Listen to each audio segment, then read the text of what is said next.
Hello everyone and welcome back to my channel. In this video, we're going to talk about the Arduino board.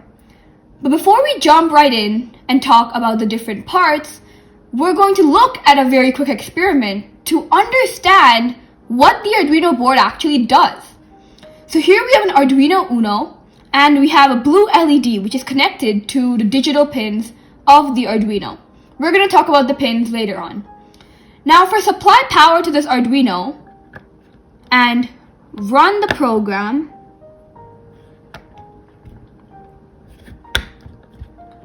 then the blue LED turns on and starts blinking. It blinks every 1000 milliseconds. That's what I wrote in the code. But if I want to change the code, I can just go to my computer, which is right here, and change the delay from 1000 milliseconds to 200 milliseconds.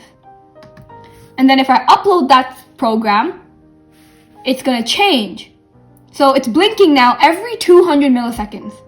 So from this, you can see how Arduino can be, the program can be changed within an Arduino. Now, we're going to look at another example. Here we have the same Arduino board, but this time it's connected to a servo motor. And this servo motor has 3 wires, the ground, power, and the control signal. So we've connected it to the different pins, and once again, we're going to talk about the pins later.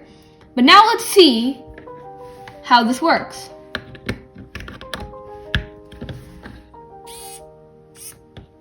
You can see how the servo motor is turning into different positions, moving 180 degrees in total. In future videos, we'll talk about servo motors, but for now, we can see how Arduino is so unique. It can do so many things. Now let's dive straight into the video. In this video today, we're going to be talking about the Arduino. You've probably heard of the Arduino before. It's used very commonly in our world. We use it for things like robotics, programming, and so many other things. But what is the Arduino? So, Arduino is actually an electronics platform that you can develop and program to control devices. Essentially, what they are is that they read inputs, which can be just as simple as pressing a button, or inputs can be more complicated, like measuring environmental conditions like heat, temperature, light.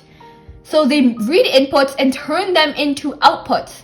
Like, for example, it can spin this motor, or it can turn this LED on. These are the outputs. So they read inputs and turn it into an output. So now we're going to dive straight into the Arduino board and understand the components of it.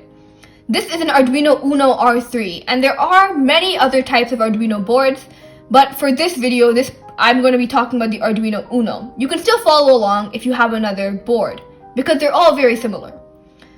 So we're going to talk about the 2 most important parts of the Arduino, the brains of the Arduino, and they're called the microprocessors. There's 2 microprocessors. There's the Atmega 328P, which is this one, and there's the Atmega 16U2, which is that smaller chip over there. So 328 and 16U2. So the Atmega 328P is the most important part of the Arduino. It actually executes the code and the program, and it controls the sensors and input-output operations. It stores the program, it stores the code in its flash memory. And it actually does the main part of the entire Arduino. It controls the function, it controls what happens. So on the other hand, the Atmega 16U2, which is this chip, what it does is that it manages the transmission of code and information between the USB connection and this main microprocessor. So, for example, if the USB sends a program, which is known as a sketch, over to the Atmega 16U2, and it wants to send it to the main microprocessor, what it will do, this Atmega 16U2 will convert the file into a format that lets it be transmitted properly to the main microprocessor, so the instructions can be executed. It transmits it over in a form of serial signals, known as serial communication. And it ensures that the main microprocessor, the Atmega 328P can receive this program, the sketch. So this changes it. It converts the program into a serial communication file. Now, we're going to talk about the USB connector, which is this. The USB connector, what it does is that it provides power to the Arduino board. Here, you can connect a USB into it and connect it to your computer or wherever you have your Arduino program, and it sends the program into the Arduino board and stores it in the flash memory so that it can be executed. So the USB provides power. But we also have a power port over here, which can also be an alternative to the USB. When you're not using the USB, you can use the power port. This uses an external power source, like a battery, to supply the entire board and help it run. For instance, I normally use a 9-volt battery and connect it to this power port, and it will run the whole thing. But if we think about it logically, a lot of the components on this board require 5 volts to actually run. And if I connect 9 volts, won't that mean I'm burning the components? Well, we have something called a voltage regulator right here, which is this 3-legged component. The voltage regulator, what it does is that if we use a 9-volt battery connected to the power port, the voltage regulator will take the 9 volts and drop it down to 5 volts so it helps the Arduino board and doesn't burn anything out.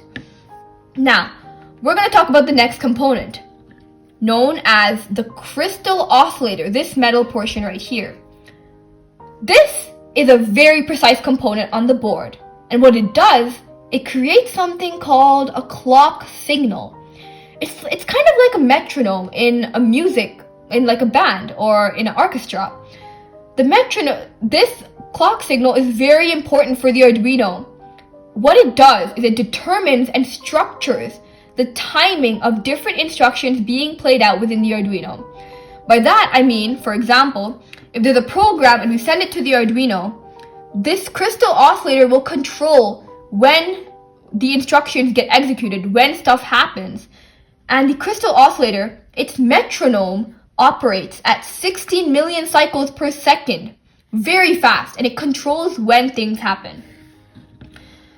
We also have this reset button right here, the red button.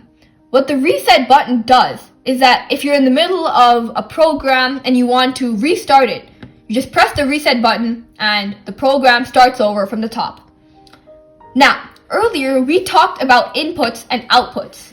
We talked about how input can be pressing a button and an output can be something like turning this LED on. It's very simple, input and outputs. So on this board, we have input and output. Technically, we have pins. There's 2 types, digital and analog input and outputs. So these pins over here, there's holes in the board where you can put in your wires. So essentially, it's very simple. Digital pins read digital inputs and outputs, while analog pins read analog inputs and outputs. So for instance, for digital pins, they read binary signals. And in the previous video, we talked a little bit about binary signals, 1s and 0s, on and off. And so they read the binary signals, which are digital, from certain sensors, which is called digital input. And they also control digital outputs. For example, like I said earlier, the LED is a digital output.